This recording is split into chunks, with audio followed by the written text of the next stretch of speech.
bom dia a todos. A graça e a paz do Senhor Jesus, o nome que está sobre todo nome. Amém? Irmãos, nós já vamos para o momento da palavra, esse momento central do nosso culto. Mas antes eu queria dar alguns avisos. O primeiro é que os nossos grupos pequenos vão voltar nessa terça, né? Para motivo de muita alegria. Foi reformulado toda a estrutura dos nossos grupos pequenos. Os líderes de cada grupo, a gente conseguiu multiplicar, já estão procurando aqueles que serão membros dos grupos. E qualquer caso de dúvida, caso você ainda esteja entrando na nossa comunidade e quer fazer parte de algum grupo pequeno, é só procurar o pastor Rafael, o número dele está ali na frente e ele vai estar aqui também na parte da noite. Agora ainda não está, mas à noite ele vai estar, tá bom? O outro aviso é que a nossa igreja vai promover um retiro em novembro. Você pode procurar também o pastor Rafael, o presbítero Alex, para poder ter mais informações sobre isso. Queria chamar o Natan aqui, sem mais delongas. A gente vai ter agora o momento da palavra. Pedir você para estender sua mão até aqui para a gente poder orar pelo Natan, meu querido sobrinho, para a hora da palavra. Pai Santo, nós te damos graça por essa manhã e te pedimos profundamente, nos ensina a imitar ao teu Filho amado Jesus, Senhor. Essa vida, Pai, só vale a pena se for para viver, para ser como Jesus, Pai. Ser como Jesus, como homem, como mulher, como trabalhador, como membro de uma igreja, como líder de uma igreja, como discípulo do Cristo bíblico, Senhor. Só vale a pena viver se for para ser como o Senhor, Pai. Nós só temos uma vida e nos ajuda e nos ensina a não desperdiçá-la. E não desperdiçar é seguir os teus passos, Senhor. É ser como o Senhor para esse mundo, imitando o Senhor e imitando aqueles que vivem para te imitar também, como o apóstolo Paulo fala. Seja com a gente, seja com o Natan, Senhor, que o Espírito Santo tenha total, Deus, autoridade sobre esse lugar. Usa o Natan, Pai, que seja o Senhor a falar por ele, Pai, aos nossos corações e à nossa alma, e transforma o nosso ser de dentro para fora, Pai, nessa manhã. No nome de Jesus. Amém. Amém. Vamos lá, irmãos. Bom dia a todos. Eu dei bom dia para vocês umas 10 vezes hoje, mas é sempre bom dar bom dia novamente. E antes de começarmos a pregação dessa manhã,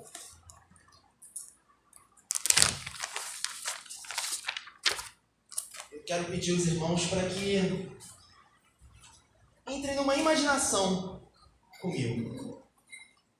A janela da glória de Deus é o nome da parábola, de John Piper. Imagine que vocês estão na sala de um chalé e que a janela desse chalé, a janela dessa sala, é apontada de repente para os Alpes, para o Grand Canyon. Pode ser o que você quiser. Mas imagine a vista mais bela e preciosa que seus olhos já viram. Que seus olhos já viram e já contemplaram. Imaginaram? Como se a glória de Deus fosse essa belíssima vista, a vista mais preciosa. E a Bíblia é como se fosse a janela para essa vista. Quanto mais você se esgueira pela janela, quanto mais você olha por ela, mais de Deus você enxerga, mais dessa glória você vê, mais dessa vista te cativa.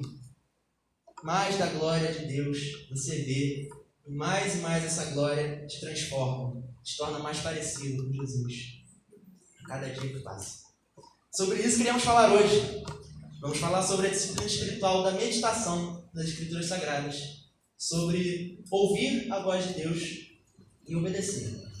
Para quem está aqui a primeira vez e não se lembra, não sabe, no início do mês nós começamos uma nova série aqui na igreja chamada Fundamental, falando sobre aquilo que era fundamental na vida de Jesus, o seu relacionamento com Deus, com o Pai, com o Espírito Santo, e espiritualidade, busca incansável pela presença de Deus na vida dele. O único que pode transformar as nossas mentes secularizadas, nossas mentes pecaminosas, como vimos no mês passado. Na primeira semana nós falamos sobre adoração, sobre como Deus nos chama a sermos seus adoradores em espírito e em verdade, nosso real sentido de existência.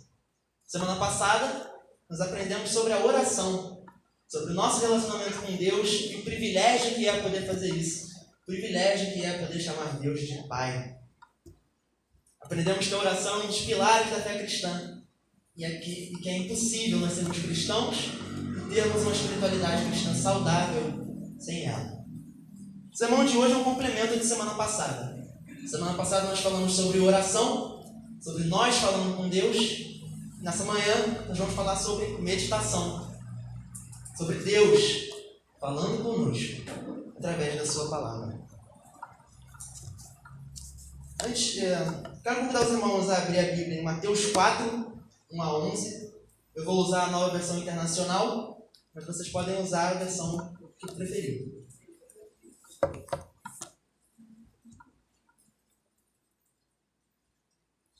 Mateus 4, versos 1 a 11. A tentação de Jesus. Diz assim: Então Jesus foi levado pelo Espírito ao deserto para ser tentado pelo diabo. Depois de jejuar 40 dias e 40 noites, teve fome. O tentador aproximou-se dele e disse: Se és o Filho de Deus, manda que estas pedras se transformem em pães. Jesus respondeu: Está escrito: Nem só de pão viverá o homem, mas de toda palavra que procede da boca de Deus. Então o diabo levou a cidade santa, colocou-o na parte mais alta do templo e lhe disse: Se és o Filho de Deus, joga-te daqui para baixo, pois está escrito: Ele dará ordens a seus anjos a seu respeito, e com as mãos eles se segurarão para que você não tropece em alguma pedra. Jesus respondeu: Também está escrito: Não ponha à prova o Senhor, o seu Deus. Depois, o diabo levou a um monte muito alto e mostrou-lhe todos os reinos do mundo e seu esplendor, e lhes disse: Tudo isto te darei, se te prostrares e me adorares. Jesus respondeu: Retire-se, Satanás, pois está escrito: Adore o Senhor, o seu Deus, e só a Ele preste culto. Então o diabo o deixou e anjos vieram e o serviram. Amém. Vamos lá. Antes de entrarmos mais profundamente na palavra, eu quero ter uma breve conversa com vocês sobre meditação, a disciplina da meditação. O que é meditação e o que não é meditação. Muitos de vocês devem estar pensando agora: a meditação não é aquele negócio que eu vejo lá nos filmes, na cultura pop, nos animes, não é aquele negócio que meu amigo budista fica me falando? Bom, claro que não, exatamente. Não é isso. Não é essa a meditação que Jesus nos ensina, não é essa a meditação que a Bíblia nos ensina. A meditação oriental do mundo que estamos acostumados a ver, não há nenhum Deus a ser ouvido. É uma busca pelo vazio, pelo esvaziamento do ser, pelo desligamento dos laços do mundo material. Mas o que adianta se esvaziarmos do mal? Jesus nos falou que só há mal dentro de nós, se nós não nos enchermos com bem. Jesus fala que voltam 7 espíritos piores. A meditação bíblica nos ensina o oposto disso. Ela não nos ensina a nos desligarmos. Ela nos ensina a nós nos vincularmos a Deus, a nós nos ligarmos a Deus, ao Espírito Santo. Nós nos enchemos da voz de Deus, que transforma todo o nosso ser em entendimento. Um deles, a meditação oriental, deixa-nos a uma experiência totalmente humana. Não tem nada dentro de nós que não seja humano. Não tem nada dentro do nosso inconsciente que não seja humano. Já a meditação, segundo as Escrituras Sagradas, nas Escrituras Sagradas, é diferente. É um encontro entre o humano e o divino, e o eterno. É um encontro entre o divino e o eterno. Outra coisa que não é meditação. Tá bom, Natan. Meditação não é o que eu vejo, então, no mundo, no Oriente. Então, meditação é estudar as Escrituras, é estudar a Bíblia Sagrada? Negativo. Meditar nas Escrituras e estudar nas Escrituras são coisas distintas. Apesar de elas serem semelhantes, muitas vezes estarem interligadas, ou melhor, sempre estão interligadas, é melhor que esteja, são coisas diferentes. Fixar a palavra de Deus na mente é completamente diferente de fixar a palavra de Deus em nossos corações.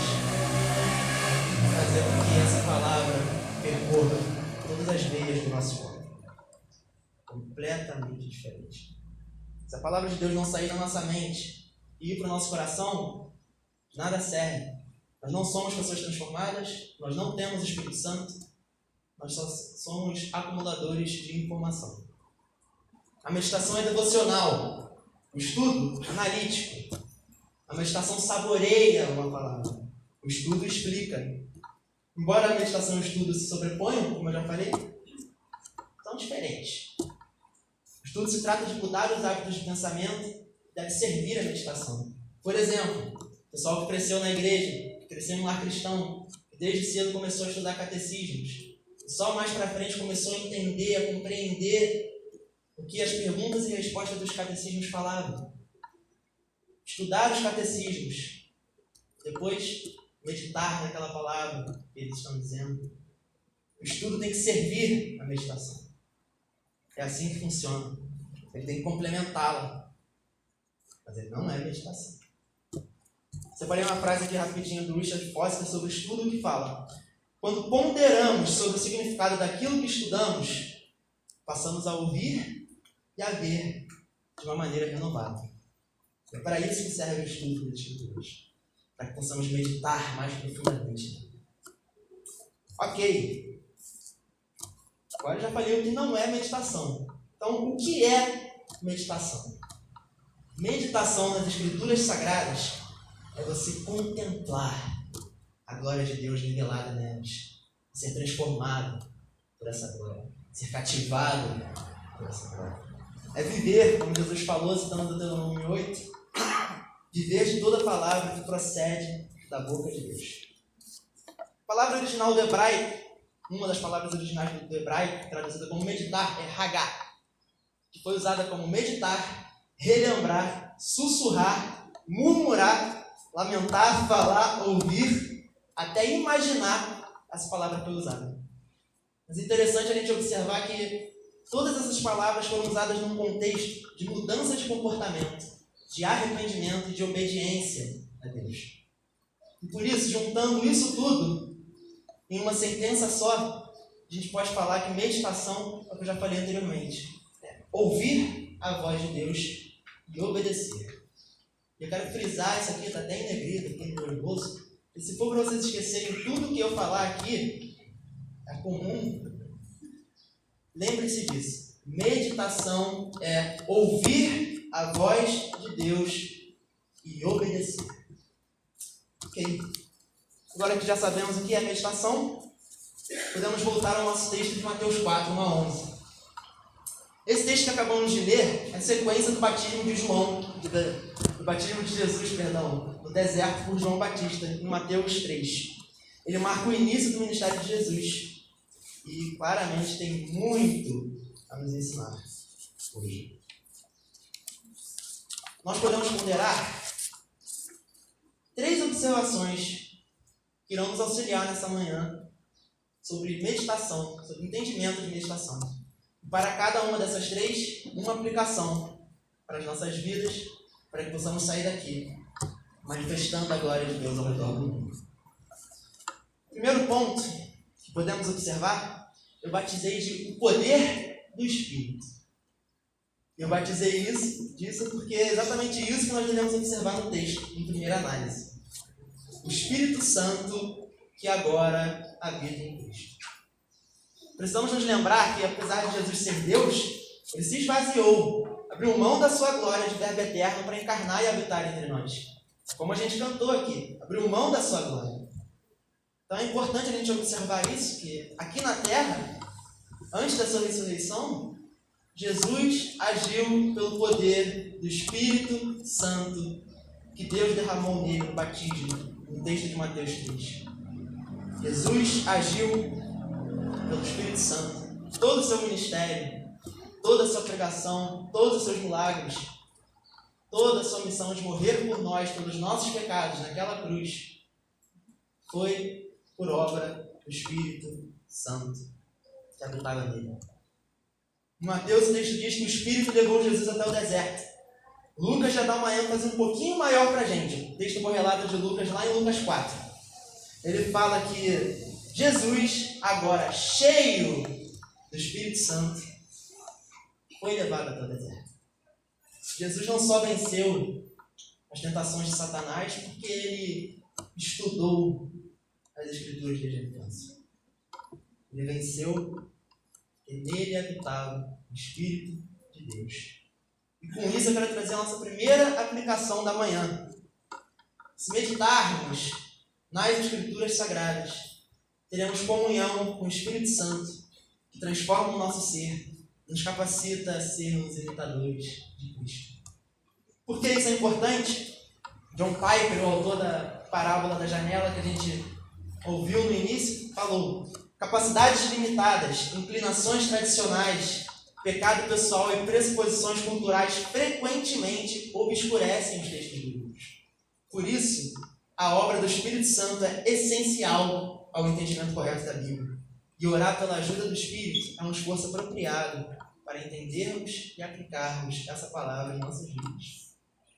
O Espírito Santo é o próprio Deus.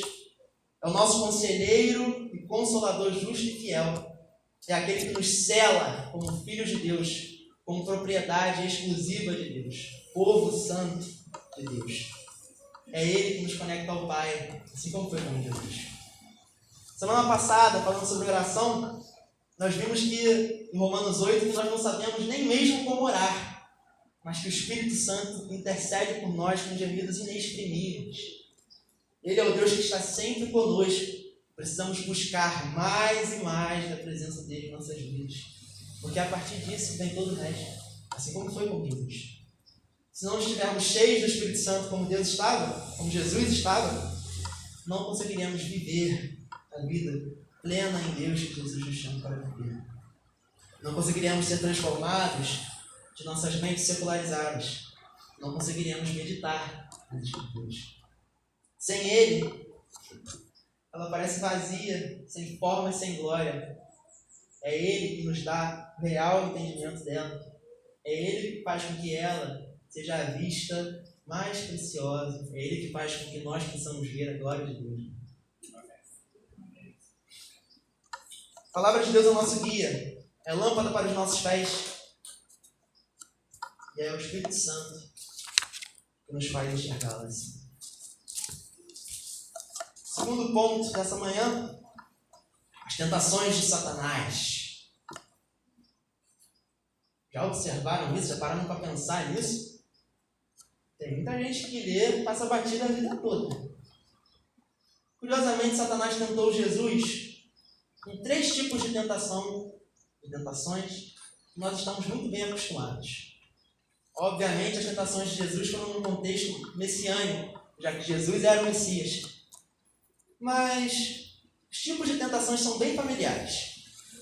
Primeira tentação do impulso físico, a cobiça da carne. Jesus teve fome, e Satanás tentou usar esse impulso em cima dele. Quantos de nós não caímos nas tentações de Satanás, não pecamos dia e noite por causa da cobiça da carne, por causa de impulsos físicos, por causa da fome, por causa da sede, por causa do sexo, muitas vezes. Quantos de nós não caímos nesses impulsos da nossa carne morta e maligna? Jesus foi tentado com isso. Segunda tentação do orgulho, a cobiça dos olhos. Aí eu já não preciso falar mais nada, né? Quantos de nós não são tentados diariamente através do orgulho? Eu não posso deixar de fazer isso porque eu sou homem. Eu não posso deixar de fazer isso porque eu sou mulher. Eu não posso deixar de fazer isso porque eu tenho ensino superior. E muito mais. Porque eu sou pai, porque eu sou mãe, porque eu sou isso, porque eu sou aquilo. Quantos de nós não vivem por um orgulho em busca de uma identidade, idolatrando uma identidade própria? Jesus também foi tentado por isso. Terceira e última tentação, a tentação das posses, a ostentação de bens. Um dos ídolos aí, o dinheiro, as posses mais famosas que a gente tem aí desde o início da história da humanidade. Quantos de nós, quantos de nossos irmãos não estão em suas igrejas nesse exato momento por causa disso aqui? Hoje eu não vou para a igreja não, estou cansadão, trabalhei de segunda a sábado. Vou trabalhar hoje porque eu tenho que ganhar dinheiro. Obviamente estou falando num contexto que a pessoa pode deixar de trabalhar também, tá, gente? Estou precisando de mais dinheiro, não vou para a igreja hoje não. Estou precisando estudar, não vou para a igreja hoje não. Por quê? Porque eu quero dinheiro. E aqui a ostentação de bens a gente pode abrir mais, linkar com o item anterior. Você pode estar querendo ostentar uma identidade, pode estar querendo ostentar um sonho, e pode estar vivendo por isso. Jesus também foi tentado com isso. É importante nós observarmos a situação.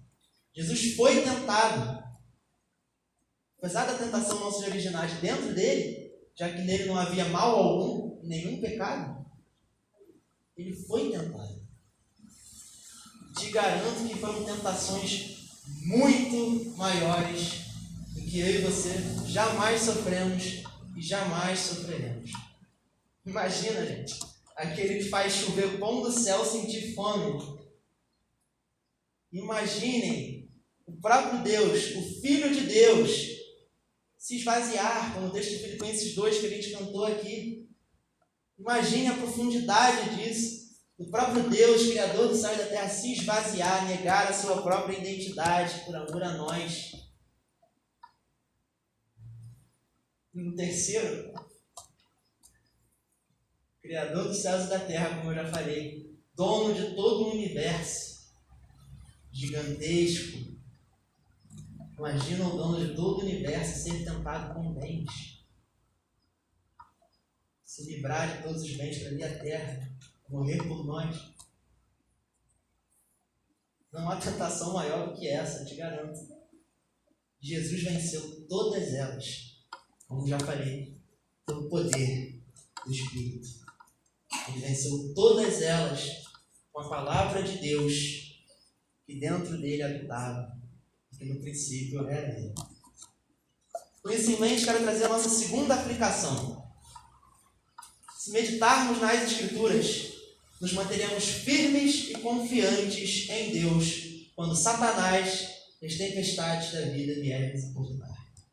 Estaremos vestidos com a armadura de Deus. Para quem não lembra o que é a armadura de Deus, vamos abrir as nossas Bíblias em Efésios 6, 10 a 18, rapidamente.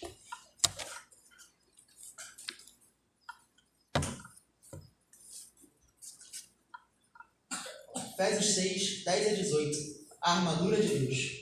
Finalmente, fortaleçam-se no Senhor e no seu forte poder. Vistam toda a armadura de Deus para poderem ficar firmes contra as ciladas do diabo.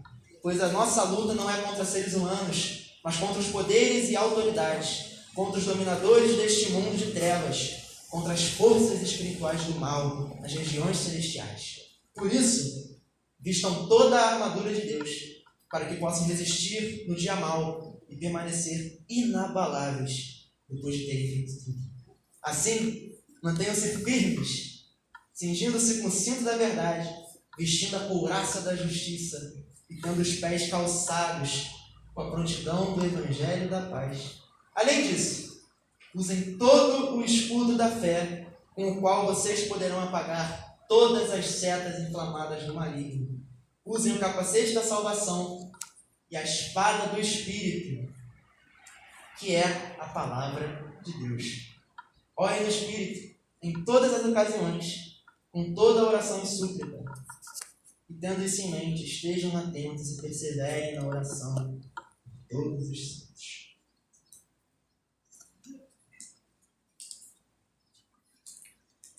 Por incrível que pareça, gente, pode ser bem estranho o que eu vou falar agora, mas é verdade. Satanás é o maior teólogo que existe. Ele é quem mais conhece as Escrituras depois do próprio Deus. Ele tentou o próprio Deus usando as Escrituras, distorcendo as Escrituras. Mas nós temos algo que ele não tem. O próprio Espírito Santo nos dando um entendimento dela. nos transformando através dela. Nós estamos vestidos com a armadura de Deus. Então, ainda que Satanás venha nos tentar com a palavra, nós podemos resistir. O nosso escudo da fé pode apagar as setas do maligno. Nós estamos vestidos com a armadura de Deus que repele e combate todo o mal. Estamos fortalecidos em Deus. Podemos ficar firmes contra todas as ciladas. Se meditarmos nas Escrituras, se ouvirmos a voz de Deus e obedecemos, podemos resistir a todo esse mal. E ampliando, podemos obedecer a esta voz quando estivermos sendo tentados. Podemos obedecer a esta voz quando estivermos no meio das tempestades desta vida. Quando estivermos cheios de ansiedade em relação ao dia de amanhã. Quando estivermos frustrados, tristes, desesperados. Quando tudo, absolutamente tudo à nossa volta parece cooperar para o nosso mal. Nós podemos obedecer à voz de Deus. Nos últimos 2 meses eu estava meditando nas Escrituras sobre paz e descanso em meio às ansiedades e às preocupações dessa vida. Tem o texto famoso de Mateus 6, tem lá Jesus no barco, dormindo, descansando. Tem o texto que Jesus fala: venham a mim todos que estão cansados, sobrecarregados, que eu lhes aliviarei. Já pararam para meditar nesses textos? Para ver a profundidade que tem dentro deles? Meus irmãos e minhas irmãs, a gente vive num mundo muito ansioso hoje. Muito corrido, nos enchendo de ansiedade o tempo inteiro. Eu preciso correr, meu Deus. Às vezes em busca por uma identidade, às vezes por causa de orgulho, às vezes por causa de bens, às vezes por nada disso, às vezes é por causa do meu filho. Meu Deus, será que eu vou ter emprego amanhã para alimentar meu filho? Será que eu vou ter um teto sobre a minha cabeça amanhã para pagar o aluguel? Vivemos muito ansiosos. Jesus fala, nos manda descansar. Eu meditei em Romanos 15, 13, e lá fala que nós devemos nos alegrar na esperança, que o Deus da paz nos encha com essa esperança, com essa alegria na esperança, nos encha de toda a paz que vem do Espírito Santo, que vem da nossa confiança nele. Se meditarmos nas Escrituras, confiarmos nas Escrituras, na voz de Deus e obedecermos, nós poderemos ter esta paz. Nós poderemos ter esta alegria da vida por vir. Esta alegria de que estaremos juntos, cada um de nós, sem mais tristeza, sem mais dor, juntos nos braços do Senhor, por toda a eternidade. No seu reino de amor eterno. Quando tudo isso vier, a voz de Deus estiver fixada não só em nossas mentes, mas em nossos corações, poderemos nos alegrar, poderemos ter a paz que provém do Espírito Santo. Terceiro e último ponto dessa manhã, a missão de Deus. Ele não está exatamente no texto que lemos, de Mateus 4, 1 a 11, mas ele está de Mateus 4, de 12 a 17. Eu vou ler rapidinho para vocês. Diz assim: quando Jesus ouviu que João tinha sido preso, voltou para a Galiléia. Saindo de Nazaré, foi viver em Cafarnaum, que ficava junto ao mar, na região de Zebulon e Naftali, para cumprir o que fora dito pelo profeta Isaías: terra de Zebulon e terra de Naftali, caminho do mar, além do Jordão, Galiléia dos gentios. O povo que vivia nas trevas viu uma grande luz. Sobre os que viviam na terra da sombra da morte, raiou uma luz. Daí em diante, Jesus começou a pregar: arrependam-se, pois o reino dos céus está próximo. Terceiro ponto, missão de Deus. Jesus, agora habitado pelo Espírito, após a sua tentação, estava pronto para o seu ministério. Como nós também cantamos novamente, ele é o servo sofredor, o filho obediente, aquele que obedeceu o Pai até a morte, e morte de cruz.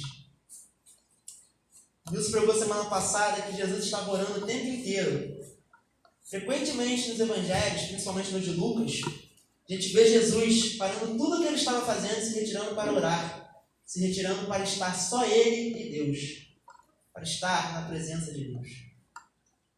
E o que ele fazia em seguida? Todo o seu ministério, toda a sua missão aqui na terra. Em seguida, os cegos enxergaram, os aleijados andaram, ele pregou, ensinou. A gente lê lá no Getsemane. Ele entregou a sua vida na cruz do Calvário por amor a nós. Chegamos isso não só em Cristo, mas na história da igreja inteira. A gente vê lá no Pentecostes que Jesus falou para os apóstolos e para os discípulos: não saiam de Jerusalém, esperem pelo Consolador que vier do alto, que vier dos céus, ele lhes dará poder. E aí sim vocês serão as minhas testemunhas por toda a terra. Vimos isso com os pais da igreja, vimos isso na Reforma, vemos isso nas histórias dos grandes avivamentos. Sempre tem o buscar a presença de Deus, o se encher de Deus, a meditação nas Escrituras para ouvir a voz de Deus. Depois vem a obediência, vem a transformação, vem a obediência, a missão. E daí nós temos a nossa terceira e última aplicação da manhã. Se meditarmos nas Escrituras, estaremos prontos para a missão de Deus. Estaremos prontos para os propósitos de Deus para as nossas vidas. Semelhantemente a Jesus, se meditarmos nas Escrituras, em plena comunhão com o Espírito, estaremos prontos para realizar a nossa missão. Nós, feitos filhos de Deus através dele, somos chamados a obedecer a sua voz, a obedecer a esta voz, pregar o seu evangelho por todas as nações, ir por todo o mundo e fazer discípulos de todas as nações. Deus nos chama a fazer discípulos, melhor dizendo, no sentido real do texto, indo, vivendo e fazendo discípulos. Se não meditarmos nas Escrituras, não vamos fazer isso. Se não meditarmos nas Escrituras, não ouviremos o seu chamado. Como a gente viu em agosto, sobre conexão com Deus, nós vivemos para esse chamado. Se não meditarmos nas Escrituras, nossa vida não vai ter o real propósito e sentido que Deus separou para nós. Mas se ouvirmos a sua voz, poderemos levar a luz de Cristo, que resplandece sobre as trevas, que resplandece sobre toda a escuridão, que vence todo o mal, em todo lugar que andarmos. Poderemos levar a mensagem da reconciliação. Arrependam-se e creiam em Jesus Cristo para o perdão de seus pecados, porque hoje o reino de Deus chegou. Para finalizar, eu quero ler uma frase do próprio John Piper sobre sua parábola da janela da glória de Deus. Essa é uma parábola de como Deus me sustentou por minha visão da Bíblia, ou seja, minha visão por meio da Bíblia. Quando a visão começava a parecer nublada, chuvosa e até frustrante, e outras visões da vida começavam a parecer mais atraentes, Deus abriu os céus e fez até a chuva contribuir para a visão irresistivelmente bela de sua glória. Ele nunca permitiu que qualquer outra visão de realidade sobrepujasse a visão da vida. Portanto, quando digo que ao longo da vida minha visão se tornou cada vez mais clara, mais brilhante e mais profunda, estou dizendo que a realidade vista por meio da Bíblia se tornou cada vez mais clara, mais brilhante e mais profunda. Eu disse no começo que a Bíblia não tem sido para mim como uma obra-prima pendurada na parede de um chalé dos Alpes. Na verdade, tem sido como a própria janela do chalé, com os Alpes do outro lado. Em outras palavras, tenho sido um cristão em todos esses anos, não porque tive a coragem de persistir numa opinião combatida das Escrituras, mas porque tenho sido prazerosamente cativado pela beleza de Deus e seus caminhos que vejo através delas. E aí? Você tem olhado por essa janela? Você tem olhado por essa janela e visto a glória de Deus? O Espírito Santo tem te feito compreender essa glória, se apaixonar por essa glória, querer mais e mais dessa glória? O Espírito Santo tem feito você ter fome de Deus, sede por Deus? O Espírito Santo tem te transformado através dela? Olhar por essa janela tem sido o seu prazer diário, noturno? Se você não tem olhado para essa janela, se não tem sido o seu prazer diário, noturno, por que não começar a partir de agora? Ela está aqui. Para todo mundo ver. Fica aí. Ela está aqui para todo mundo ver. É só ir e ver. Como disse Jesus. É só ir ser cativado prazerosamente por essa visão irresistivelmente bela. Desafio. Medite na palavra de Deus ao longo dessa semana.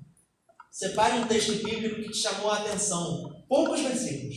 Não caia na tentação de querer ler muitos versículos ao mesmo tempo. Lê tudo bem, mas meditar, não caia nessa tentação.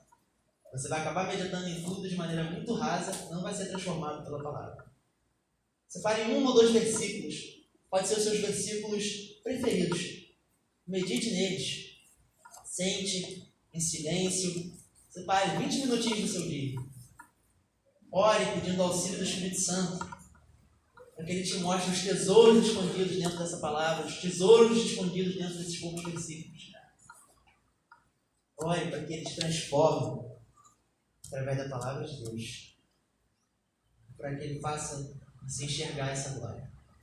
No final da semana, converse com seu pastor ou seu discipulador sobre as transformações que o Espírito fez em você através dessa palavra, através desse texto lido ao longo da semana. Que a paz que excede todo o entendimento, dom do Espírito Santo, possa estar com vocês até que Ele venha. Amém.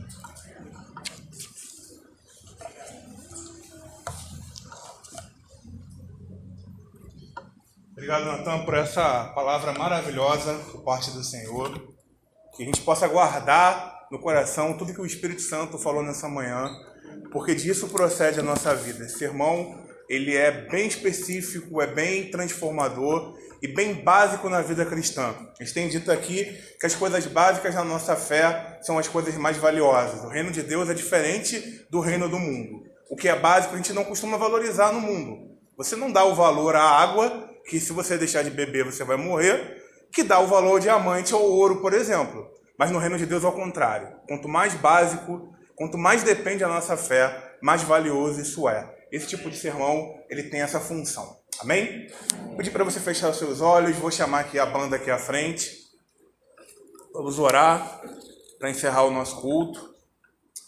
Fazer uma oração e depois a gente ora a oração do Pai Nosso para encerrar, tá bom? Pai Santo, nós te damos graças, Senhor, porque Tu falou conosco nesta manhã. Que sejamos, ó Deus, como ovelhas obedientes, que ouvem a voz do nosso pastor e obedecem aquilo que Ele está conclamando a gente a fazer, Senhor. Pai Santo, muitas vezes a gente se sente pequeno diante das coisas que as Escrituras nos ensinam, como ter uma vida de meditação na Tua palavra e de oração também.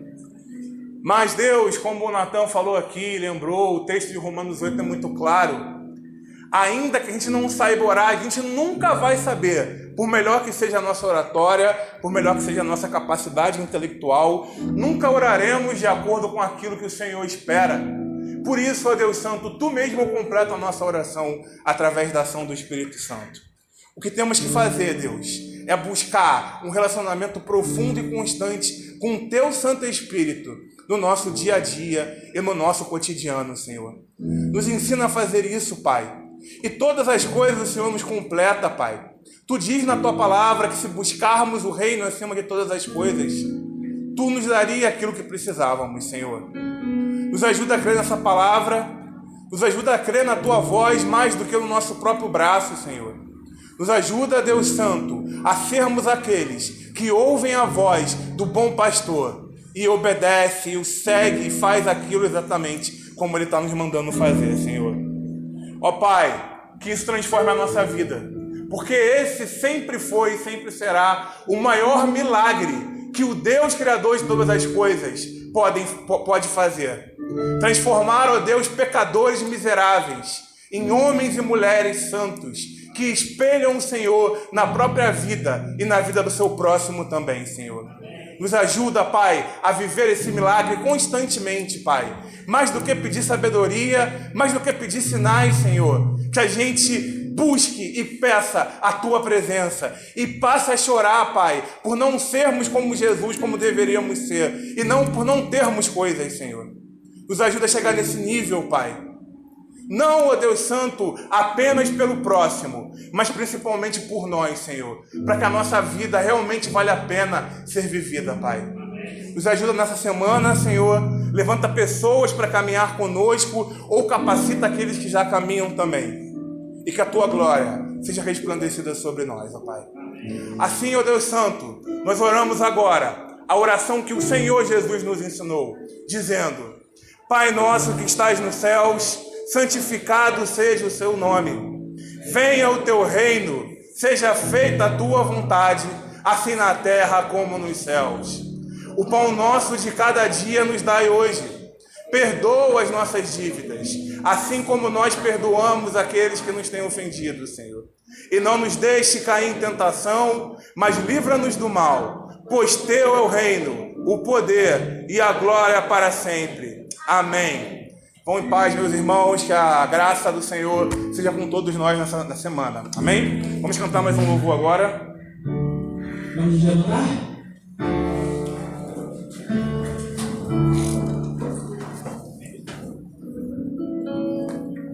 Porque Ele vive, posso crer.